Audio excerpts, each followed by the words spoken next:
আজকে আমি বানাবো কাজু পমফ্রেট। আমি দুটো বড় বড় পমফ্রেট মাছ নিয়ে নিয়েছি, নুন হলুদ মাখিয়ে নিয়েছি। তার জন্য লাগছে আমি কাজু পোস্ত বেটে নিয়েছি, পেঁয়াজ কুচিয়ে নিয়েছি, ধনেপাতা কুচিয়ে নিয়েছি, কিছুটা কাজু বাদাম কিশমিশ, চিনি, একটা পাতিলেবু কেটে নিয়েছি, কাঁচা লঙ্কা, কালো জিরে, নুন হলুদ, তেল আর জল তো লাগছে। আমি গ্যাসটা জেলে তেলটা গরম করে মাছটা ভেজে নেব।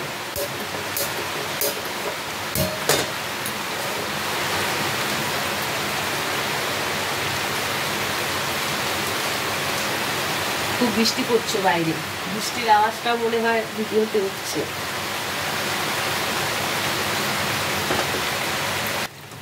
মাছ তেলটা গরম হয়ে গেছে, এখন আমি মাছটা কড়াইতে দিয়ে ভেজে নেব। উল্টে পাল্টে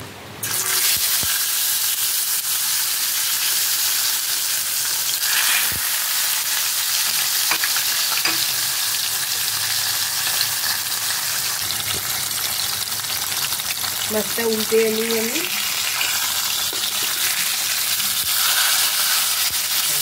এরকম ভালো করে ভেজে নিতে হবে।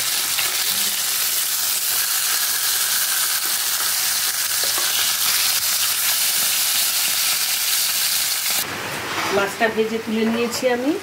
এখন আমি দেবো এক এক করে। তেলের মধ্যে দেবো একটু কালো জিরে, তারপর দেবো পেঁয়াজ কুচানো দিয়ে।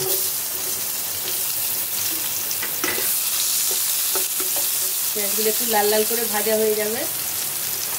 পেঁয়াজটা ভাজা ভাজা হয়ে গেছে, এখন এর মধ্যে আমি দেবো মশলা। নুন দেবো প্রয়োজন মতো, হলুদ দেবো, গোটা কাঁচা লঙ্কা কয়েকটা। যে যেমন ঝাল খাবে সেরকম ঝাল দেবে, শুধু কাঁচা লঙ্কা দিলেই হবে। এখন দেবো মেন উপকরণ কাজু বাটা আর পোস্ত বাটা, একটু বেশি করেই দিয়ে দেবো। ভালো করে মশলাটা আমি কষিয়ে নেব। এর মধ্যে দেবো আমি এখন কাজুটা রোস্ট করে রেখেছি, কাজুগুলো দিলাম, কিছুটা কিশমিশ দিলাম, সামান্য একটু চিনি দেব। মশলাটা ভালো করে আমি কষিয়ে নেব। মশলাটা যখন তেল বেরিয়ে আসবে আমি মাছগুলো তখন এর উপরে ছেড়ে দেব। বৃষ্টি পড়ছে, কি সুন্দর। আমাদের জানালা দিয়ে এই গাছটা আছে, বড় একখানা গাছ আছে আমাদের, আঁশফলের গাছ। এরকম মশলায় দিয়ে তেল বেরিয়ে আসছে। এখন আমি সামান্য জল দেব।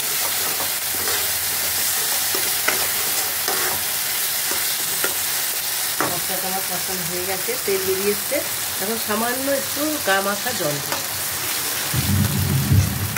এটা একটু গা মাখা মানে মালাইকারি টাইপের হবে। এখন এটা ফুটে গেলে আমি মাছ দুটো তুলে দেবো। দেখুন আমার মশলা কষানো হয়ে গেছে, এখন আমি মাছগুলো আস্তে করে ছেড়ে দেব। এখন আমি আর একটা কাজ করব, এই লেবুর রস একটু মাছের ওপর দিয়ে আমি চিপে দেবো হালকা করে, আবার উল্টে আর একবার দেবো।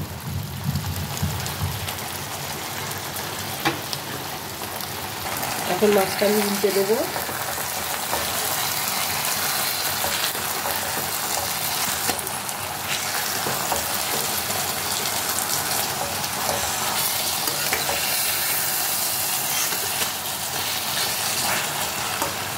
এদিকে আরেকটু লেবুর রস আমি একটা চিপে দেবো।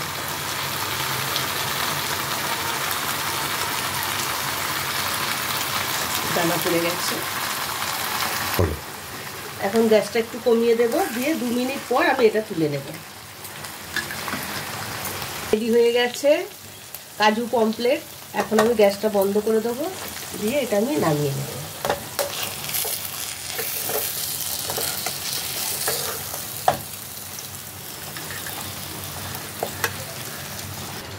রেডি হয়ে গেছে কাজু পমফ্রেট। গরম ভাতের সাথে খুব ভালো যাবে, পোলাওর সাথেও খুব ভালো যাবে।